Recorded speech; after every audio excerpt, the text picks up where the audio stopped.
Lattafa's Bade'e Al Oud Amethyst.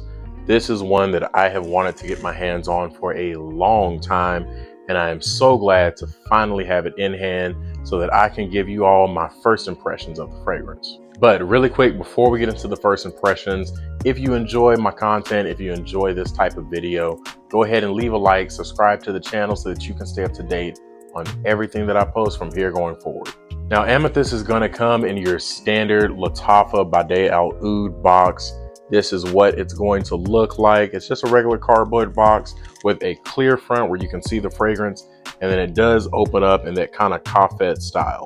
The bottle itself actually feels very, very high quality for an affordable fragrance. You have this purple bottle with gold accents. It has a lot of weight to it. This feels like a very hefty bottle. Even the cap itself has a little bit of weight. Now the cap does not click into place. It just fits kind of snug on there. So I would be pretty careful about picking this one up from the cap. One thing that I would like to note is that this gold design that you see going around, it's not just a sticker. This is an actual like hard shell metallic filling plate that is on the bottle itself. Even that Lattafa there on the cap itself is kind of like a gold plate design, which of course it's not real gold, but it does add to the aesthetic of the bottle. It does make it look a lot more premium than the fragrance actually is. Now, speaking of what you're going to pay for it, this fragrance I have often seen range anywhere between $20 and $30. Honestly, if you're going anything above $30, I think you're paying too much for it.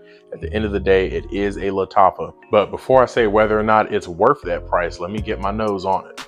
Now, as far as your atomizer goes, it is a pretty wide mist. It doesn't shoot super far, but it gets the job done. In the air, I'm getting a ton of rose. This is definitely a very rose dominant fragrance, which I did know that going into it, so I'm not too surprised by that. But if you're not a fan of florals, if you're not a fan of rose, you are not going to enjoy this at all. This is extremely rose dominant. Now, for those of you who may not know, this is a twist on the Initio Atomic Rose DNA, which of course, like the name implies, is a very rose dominant fragrance as well. Now, I do have the notes pulled up off to the side. This one is described as an oriental vanilla fragrance for men and women, and the main accords are rose, oud, and amber. The top notes on this one are pink pepper and bergamot. Inside the mid of the fragrance, you're going to get a double dose of rose coming from Turkish and Bulgarian rose, as well as some jasmine. And then the base notes include amber, vanilla, and agarwood, also known as oud. Let's go ahead and get this one on skin and see what I think about it.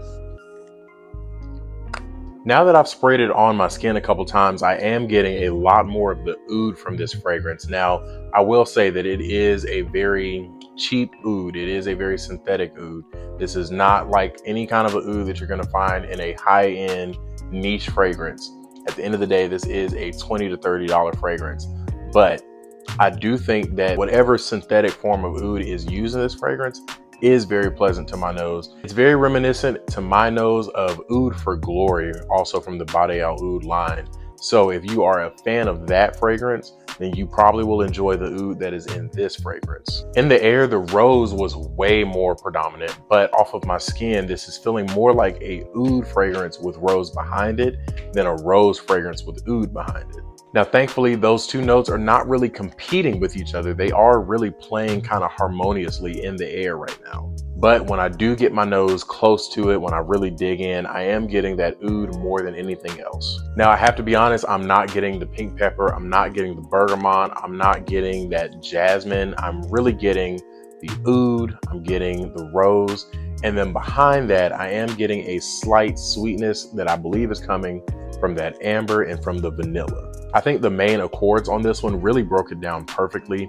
The only thing that I would change is that I would say oud, rose, and then amber vanilla. Does it smell like a $30, $20 fragrance off of my skin? Absolutely not. I think this smells leaps and bounds better than the price tag that I paid for it. The only negative that I have found with the fragrance so far in terms of the scent itself is that when you dig your nose really close to the spot where you sprayed it, you do get this slightly mentholic kind of a note that's coming from that synthetic oud. And in my experience, that is something that is very common with cheap fragrance that feature the note of oud. In the air, I'm not getting that at all though. So with that being said, I think this is one that is definitely going to be one that you really enjoy around yourself, and maybe the people around you will enjoy, but it's not necessarily one that I think I would enjoy sniffing it close up. Now, as far as when and where I could see this fragrance being worn, this one is definitely a fall and winter fragrance. Maybe the springtime, but there is absolutely nothing about this fragrance that would make me want to wear it in the high heat. I also think that this is one that I would probably reserve for maybe dinner dates, nights out, that kind of a thing. This is not one that I would really see myself reaching for to go to work or anything like that. This one is definitely a going out style of a scent for me.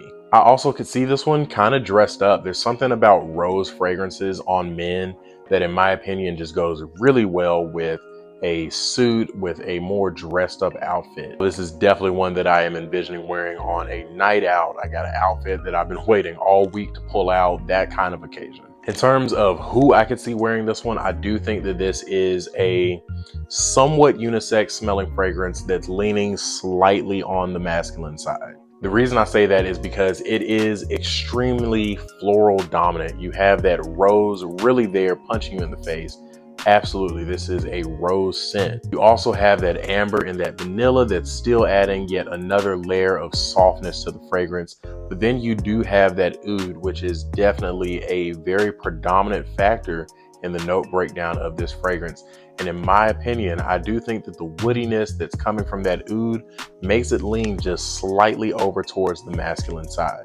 If you're a guy and you like Atomic Rose or you like Infinity Rose, the Maison Alhambra alternative, but you wanted something that was just a little closer to that masculine side, this is going to be the one for you. As far as compliment factor, performance, all that kind of a thing, of course, I will have to wait and give it a full wearing. Honestly, give it a few full wearings before I can give you all a full review of the fragrance and let you know how this fragrance actually performs. But if I had to just base it off of this initial impression, it does seem like a fragrance that probably has a really good performance. It is really sticking on my skin and it is projecting very loudly. Definitely one that I feel like I picked up with perfect timing as we head into the fall time and that temperature begins to cool off, the leaves begin to fall. This is definitely one that I see myself reaching for. With all that being said, I do have to say that my first impression, my initial thoughts on this fragrance are very, very positive. I really like this one. This is one that I definitely could see myself wearing. It's one that I'm curious to see if my girlfriend might want to wear it as well, because I do think that it is unisex, like I said, just slightly on that masculine side. I think that it is going to get a lot of wear this fall and this winter because it is right up my alley in terms of the style of fragrance that I like. The presentation on the bottle is really nice for a sub $30 fragrance. Overall, there's just not much that I can complain about, not yet at least, when it comes to Amethyst by Lattafa. But that is going to be it for this initial thoughts, my first impressions on Lattafa's Amethyst. This is definitely one that I have had my eye on for quite some time, and I am very glad to finally have it in the collection at a really good price. Drop a comment down below and let me know what your thoughts on this fragrance are. Do you own this one? Do you have your eye on it? What is the performance like? What's the compliment factor like for you? I want to know what your experience with the fragrance has been like. I would absolutely love to get a conversation rolling with you all down in the comments below. As always, if you made it this far into the video, I thank you so much for watching. Don't forget to like, comment, and subscribe. Those things do a lot to support my channel. And until next time, peace.